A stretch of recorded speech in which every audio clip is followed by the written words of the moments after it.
This year, the Butter Cow is having a lot of fun in the cooler with some of Iowa Public Television's oldest friends. It takes 10 of these buckets to make a Butter Cow. This is the room behind the cooler at the Butter Cow where Sarah Pratt's working, right behind this door. In fact, I've got to get this bucket to her. Hey, Sarah, where do you need this bucket? Right here is perfect. Thanks, Paul.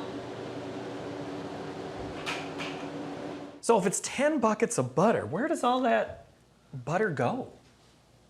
On the frame? Yeah. I mean, that seems like a lot. It is a lot. It's almost, let's see, they're about 45-pound buckets, so it's 450 pounds at least, if not more, depending on the breed. Okay. Jerseys have a little bit less butter. They're a smaller breed. But a lot of it's on the ribs and the hook and the head. This is the 14th time you have been in here solo, and it's all on your shoulders. No pressure now, right? It's all just old hat? There's a little bit of pressure, but you know, I've been doing it long enough that I feel more comfortable every year. What a great way to spend the fair, celebrating this tradition, and also that I get to do it with my family. My daughter Hannah's here sculpting with me today, and it really is a family affair for us. The newest thing that I've done is watching dairy shows online. So I watch the dairy shows here at the Iowa State Fair, but I don't have access to those in January. So I'll pull up dairy shows, especially to the breed that I'm studying, and you get to see them walk and how they move, and hear the judges talk about the best parts of each cow. So that's been my new study technique.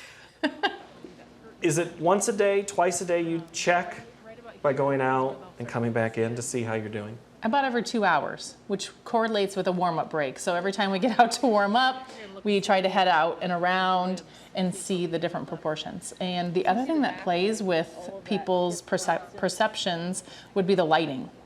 And all the lights hitting the butter, and it's very reflective. So even the slightest bump or the shadow will make it look concaved instead of convex, or vice versa. So this year the companion sculptures are?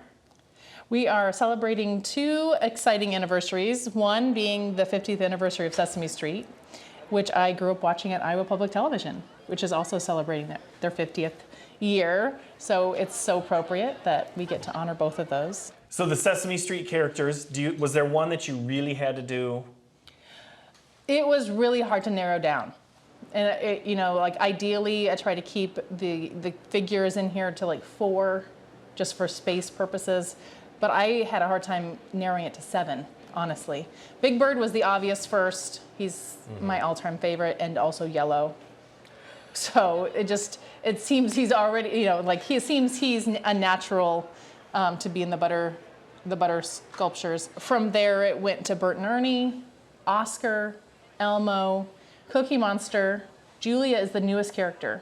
The whole concept that Sesame Street honors this idea of diversity, thinking of disability, of race, everything, and very inclusive, and the whole concept of kids watching a show where they can feel they can identify with a character, along with all those other ones that I grew up watching.